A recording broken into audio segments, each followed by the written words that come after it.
చింతకాయలు, పచ్చిమిర్చి, కొన్ని ఎల్లిపాయలు పక్కన రెడీగా ఉంచుకోవాలి. ఒక గిన్నెలో పచ్చిమిర్చి కట్ చేసి వేసుకోవాలి. అవి బాగా ఫ్రై అవ్వనివ్వాలి. దాంట్లోనే తగినంత ఆయిల్ పోసుకొని ఫ్రై చేసుకోవాలి. దాంట్లో తగినంత పోపు, జీలకర్ర వేసి బాగా ఫ్రై చేసుకోవాలి.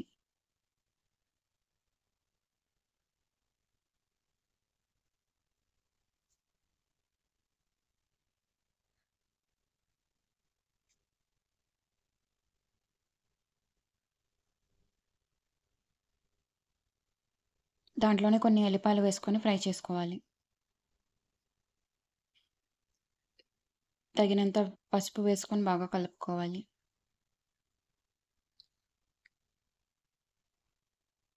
ఫ్రై అయిన తర్వాత ఒక ప్లేట్‌లో తీసుకొని పక్కకుంచుకోవాలి.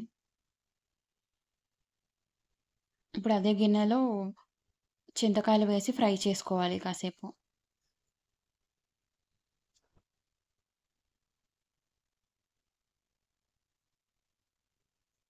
ఫ్రై అయిన తర్వాత తీసి పక్కనుంచుకోవాలి. ఇప్పుడు మిక్సీలో ముందుగా త పక్కనుంచుకున్న మిశ్రమాన్ని మిక్సీ చేసుకొని ఉంచుకోవాలి.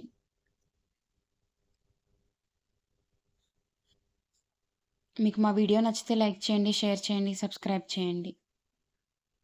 అదే మిశ్రమంలో కాస్త ఉప్పేసుకోవాలి. ఒక పాన్ పెట్టుకొని తగినంత ఆయిల్ వేసుకోవాలి. దాంట్లో పోపు, జీలకర్ర వేసుకొని కాస్త వేగనివ్వాలి.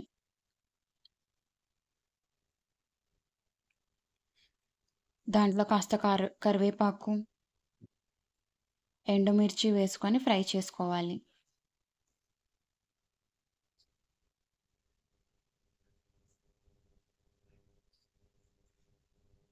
కొంచెం ఎల్లిపాయలు వేసుకొని ఫ్రై చేసుకోవాలి.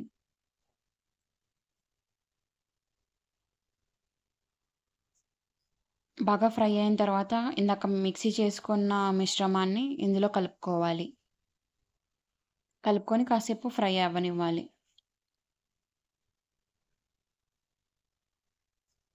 మీకేమైనా డౌట్స్ ఉంటే కామెంట్ సెక్షన్‌లో పెట్టండి.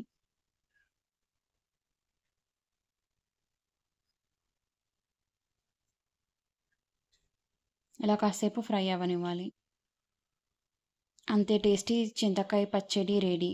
వేడి వేడి అన్నంలో చాలా బావుంటుంది. తప్పకుండా ట్రై చేయండి.